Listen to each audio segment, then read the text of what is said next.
Chapter 52. The south end of Central Park was a hornet's nest of commotion, thanks to Wolf Boy 1's earlier passing. Going into the park was impossible. Oliver's onboard systems recommended he head south and keep to the rooftops to avoid compromise. Oliver complied, but only made it as far as Rockefeller Center. The pain in his head was gargantuan. The wound dribbled blood down the front of his face. He climbed to the top of the NBC building, overlooking the skating rink. He sensed love and goodwill in the holiday atmosphere. He fell against the ledge, weak and disoriented. He looked over the edge, but could barely focus on the people below. The rink was packed with skaters singing Christmas carols along with the PA system. Oliver watched as most of them, arm in arm with their families, laughed and carried on, their faces radiating joy. He longed to feel that joy on the eve of his death. Is that what drew me here? He wondered sadly. Is this as good a place as any to wait for the end of my life? Oliver felt the hole in his head as he scrunched down in the corner of the roof. It was huge and deep. He lost control and began to cry. Oh God, he thought desperately. What am I? A monster? He fought for control, wiped his eyes and sniffled. He gazed at his fingers, feeling the hand claw passages beneath his skin. Am I going to die like this? Alone? Without my pack brothers? Without Jake and Cody? The world was crueler than he ever imagined. He grew up believing death waited for him around every corner, only to discover he escaped it by an odd twist of fate. The feeling of walking out of the complex alive and filled with hope was glorious. Is this the price? Oliver stared at his hands. His vision blurred. They were no longer innocent. There was blood on them, the blood of another human being. His soul was no longer pure. He was a murderer, the face of his victim branded into his memory forever. Every time Oliver closed his eyes, Mahmoud was there, a look of shocked awe frozen in his dead features. Damn them, Oliver whispered, thinking of the doctors. Damn them to hell.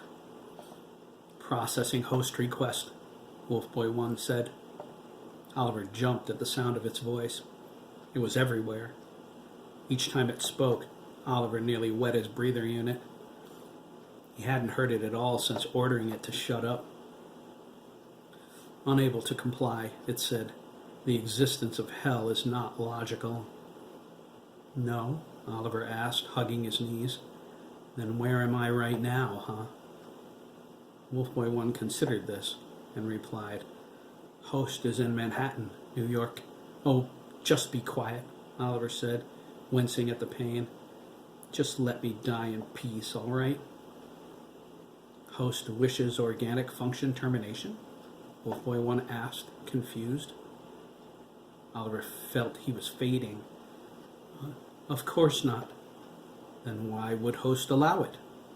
You mean there's another option? Oliver asked. The loss of blood was making it difficult to focus. I don't have to die? Affirmative, Wolf Boy 1 said. We don't have to die. We? Oliver thought. Yes, it is we, isn't it? He could feel it inside of him, this mysterious mechanical voice. It was part of him somehow. They were one. The boy and the machine together made the monster. Were the doctors laughing? Oliver wondered. What do we have to do? He asked, feeling dizzy. Negative contact with Wolf Boy God, Wolf Boy 1 said. Partition directive is in effect. Unnecessary directive. Cerebral partition destroyed due to system damage. Deleting directive. Education directive enabled. Host must know what we are and what we can do. Information transmission running in background.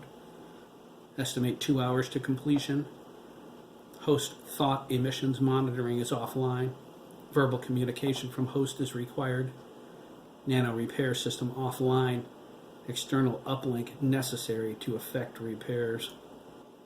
External uplink? Oliver asked, shivering. With what? Processing, Wolfboy 1 replied. Confirmed. Safest course of action, assuming complex compromise, is uplink to designate my baby. My? Oliver asked, puzzled. Do you mean Cody's computer? Affirmative. Oliver flashed a slight smile as his vision started to fail. Oh, good, he whispered. Jake. I need Jake. Does host wish to relocate to location of Agent Danziger? Wolfboy 1 asked. Yes, please, Oliver choked. Get me to Jake. He lost consciousness. Wolfboy 1 stood up, its eyes wide and emotionless as it transformed to full wolf mode. Affirmative, Wolfboy 1 growled, transferring control from onboard host.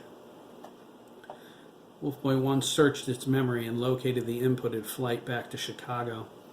It leaped away into the darkness, heading downtown toward Grand Central Station. Considering the traffic, it concluded the subway was the fastest and safest way to get to the airport. It couldn't risk being compromised again, especially with all of the damage to its systems and its onboard host's organics. It traveled through Times Square, unaffected by the lights and the bustle of activity below. It climbed down the side of a building and hid in the shadows until its sensors confirmed it was alone. It ran across the road to a subway entrance that was chained shut. One swipe of its claws gained them access. It slipped into the tunnel below, racing down the tracks. It read the route map on the station wall from a distance, staying out of sight of the commuters. It located the correct train. Wolfboy 1 met it in the Grand Central Station rotary. It slinked across the tracks and leaped up onto the train's backside, digging its claws into the metal. It climbed to the roof and laid flat on top of it. The train moved quickly, racing through the tunnels. The wind whipped about its face and fur. No, Wolfboy 1 computed. Organic host Oliver's face, Oliver's hair. No, our face, our hair. It gouged its claws into the metal to keep from slipping off. A smoky stench filled the tunnel. Oliver slipped back into consciousness, processing it in disgust. He wondered, how can anyone breathe down here? There are particles of carbon monoxide in the air, along with methane gas, human excrement, and urine. He deduced what this place needs is a good scrub down, and an ocean of bleach, and a greater capacity air filtration system. Perhaps I'll donate the one from the complex before the next day is over. The doctors aren't going to need it any longer. At Penn Station, Oliver passed out again. Wolfboy 1 moved with stealth through the shadows, keeping every life sign in the vicinity targeted.